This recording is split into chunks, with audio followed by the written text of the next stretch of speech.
La deuxième section du chapitre 3 porte sur le budget d'exploitation. Donc, on a dit dans la première vidéo qu'il y avait deux types de budgets, les budgets d'exploitation et les budgets financiers.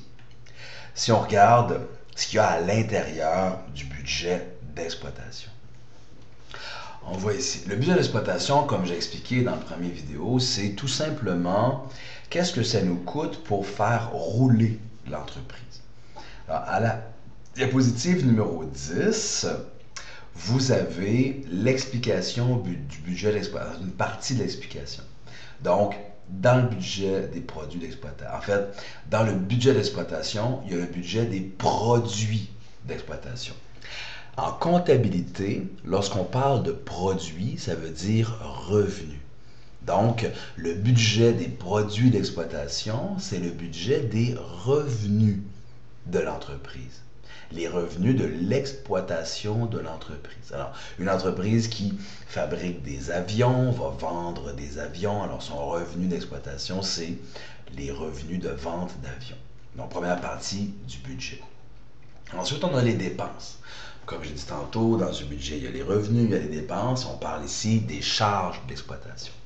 Alors, comme on l'a déjà dit, dans les charges, il y a les charges variables. Les charges variables sont reliées à la quantité de produits qu'on fabrique ou que l'on vend. Ensuite, il y a les charges fixes qui ne sont pas reliées au nombre de produits que l'on vend, mais qui sont fixes. On s'est dit, ici on dit charge fixe inévitable. Ça veut dire que peu importe ce que vous faites, les charges fixes inévitables sont toujours là. Par exemple, l'amortissement ou le loyer ou, encore mieux, les impôts. Les impôts, peu importe ce que vous faites, les impôts seront toujours là. C'est une vérité absolue. Alors, le loyer, c'est la même chose. Que vous fabriquez une seule unité, que vous en vendiez une seule, le loyer va être une charge fixe qui est inévitable. Ensuite, toujours dans les charges, on a les charges fixes qui sont discrétionnaires.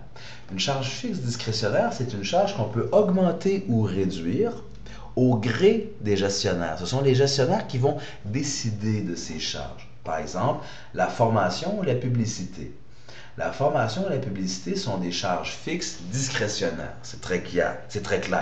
En une année, on peut décider de faire plus de formation ou d'en faire moins, tout dépendant de nos besoins. La publicité, c'est pareil. Si les ventes vont très très bien, on pourrait décider délibérément de faire moins de publicité. Si les ventes vont mal, on pourrait décider, pour améliorer notre sort, de faire plus de publicité. Alors, les charges de formation et de publicité sont vraiment discrétionnaires. Même chose pour les charges de recherche. Okay? Je peux faire des recherches et investir dans la recherche et développement un peu plus ou un peu moins. Il y a des entreprises qui vont investir 10% de leurs ventes en recherche et développement. D'autres entreprises vont investir seulement qu'un seul pourcent de leurs ventes. Ça dépend de ce qu'ils veulent produire comme type et comme résultat de recherche. Là où je suis moins d'accord, c'est l'entretien. L'entretien, oui, on peut en mettre un peu plus ou un peu moins. Ça reste discrétionnaire, sauf qu'on s'entend qu'il y a du matériel qui doit être entretenu dans une entreprise. Et si ce matériel n'est pas entretenu, ça va évidemment causer de graves problèmes. Dans le futur proche et dans le futur éloigné. Donc l'entretien, personnellement, je serais plus porté à mettre ça dans les charges inévitables. Tu dois faire l'entretien, du moins il y a un minimum qui est vital à l'entreprise au niveau de l'entretien. On pourrait entretenir effectivement plus que le minimum vital et la portion supplémentaire pourrait être qualifiée de charge fixe discrétionnaire. Alors on a un exemple ici. On a un exemple d'état prévisionnel des résultats. Alors, qu'est-ce que c'est? C'est un état des résultats. Tout simplement. On a le réel de 2005 ou 2015 et on a ici le prévisionnel de 2006. Alors, ce qu'on fait, c'est qu'on a pris les chiffres de 2005. Alors, on est habitué, on a eu les produits d'exploitation qui sont des cours de formation. Formation Vigne Nordique Incorporée, c'est une entreprise qui vend des services de formation. Donc, ils vendent des cours. En 2005, ils ont vendu pour 135 500 de cours. Ils ont une série de charges d'exploitation, salaire, publicité, loyer, électricité, téléphone, frais de bureau, autres charges, intérêts et amortissements, ce qui leur donnait 85 000 de charges, 135 000 de ventes, moins 85 000 de charges, 49 000 de bénéfices, les impôts 10 000 qui sont inévitables, et on obtient un bénéfice net de 38 918. Alors, ils ont établi un ratio d'augmentation ou de diminution pour établir les prévisions de 2006. Par exemple, les prévisions de 2006 sont à 237 000. Ils ont dit que les ventes augmenteraient de 175 %. Les salaires seraient à 49 800, donc plus 49 800 supplémentaires. La publicité, plus 5 000 supplémentaires, etc. Et ça pour chacun des postes. Donc, on voit, lorsqu'on est à 120 %, bien, on passe de 3100 fois 120 % égale 3720. Alors, faisons le calcul ensemble. Je vais aller chercher ma calculatrice. Ah, voici la calculatrice. Alors, on dit donc, oups. Je vais chercher ma calculatrice. Voilà. Alors, on dit le premier terme ici. On passe de 135 500 et on ajoute 175 %. On fait 175 divisé par 100, ce qui donne 237 125. Okay? Ici, on a décidé que les salaires augmenteraient de 49 800. Alors, c'est pas compliqué. On a dit 42 100 plus 49 800, ce qui fait effectivement 91 900. Bon.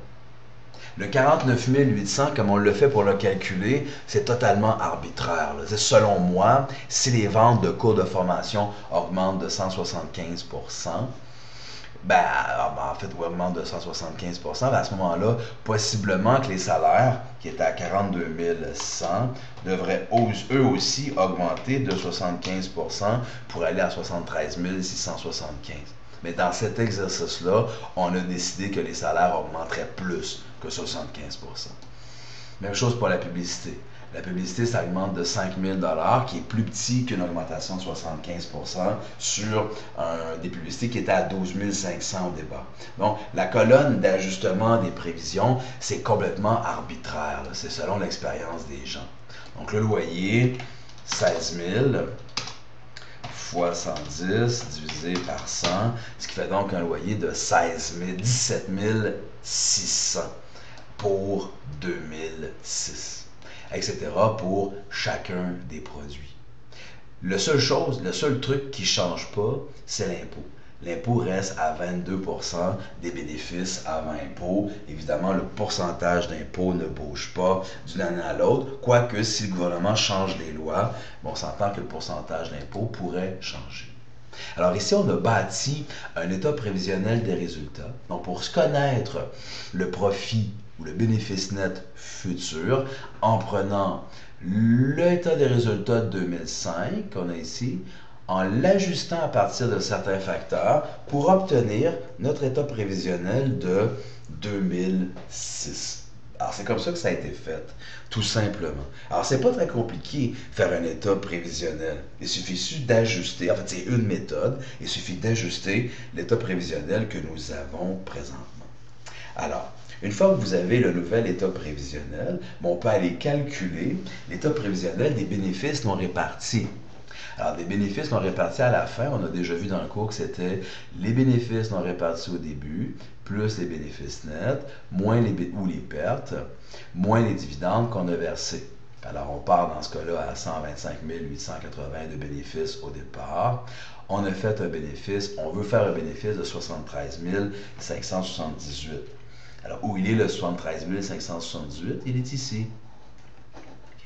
73 578, ça se trouve à être le bénéfice net de notre état de résultat prévisionnel. Et on a décidé, d'une façon encore une fois complètement arbitraire dans l'entreprise, de redonner 30 000 à nos actionnaires. Alors, si je prends la calculatrice et je dis parfait, 125 880 plus le 73 578 que j'ai au départ en bénéfice, moins le 30 000 que je redonne aux actionnaires, il me reste 169 458 et ça se trouve à être l'argent qui va rester dans l'entreprise depuis le début de l'année en comptant l'année qu'on vient de s'écouler. Alors ça, c'est le budget d'exploitation d'entreprise de service. Pour une entreprise commerciale, ben, le contexte est le même. On a les ventes, on a nos dépenses. Les dépenses, par contre, se divisent en deux parties. Un, pour les marchandises qu'on a fabriquées. Deux, pour les charges d'exploitation. Les charges d'exploitation, c'est exactement la même chose que l'autre. Si vous prenez la diapo 14 ou bien la diapo 10, on voit que les charges d'exploitation, charges variables, charge fixe et variable, charge fixe discrétionnaire. À la diapo 14, on a dans les charges d'exploitation, charge variable, charge fixe inévitable, charge fixe discrétionnaire. Donc, c'est exactement la même chose au niveau des charges d'exploitation. Mais dans une entreprise commerciale, on rajoute un élément qui est le coût des marchandises vendues. Combien ça m'a coûté acheter ces marchandises-là et les mettre dans mes étagères. Donc, le budget relatif au coût des marchandises vendues, montant des stocks au début, montant des achats, montant des stocks à la fin. C'est la même chose qu'on a déjà vu. Stock au début, plus les achats, moins les stocks à la fin, va nous donner le coût des marchandises vendues dans notre entreprise, tout simplement. Alors, on a ici un état prévisionnel des résultats, mais pour une entreprise commerciale. Alors, on a 2004, on a 2005. 2004, on a une série de chiffres qu'on voit ici. On a des facteurs d'ajustement qu'on voit ici. Et on a les chiffres pour 2005.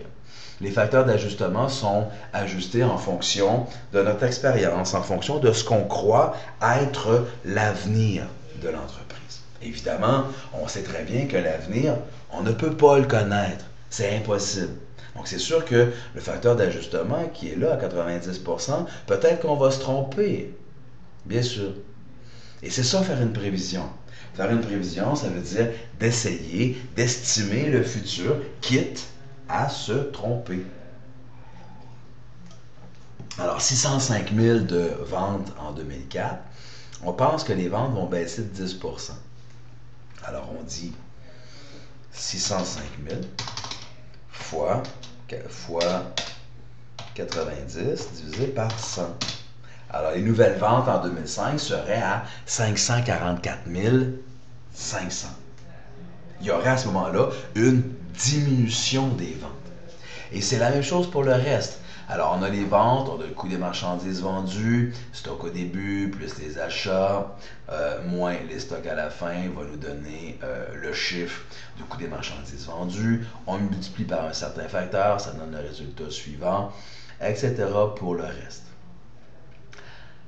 On a les charges d'exploitation avec plus de chiffres, mais ça revient exactement à la même chose que tantôt.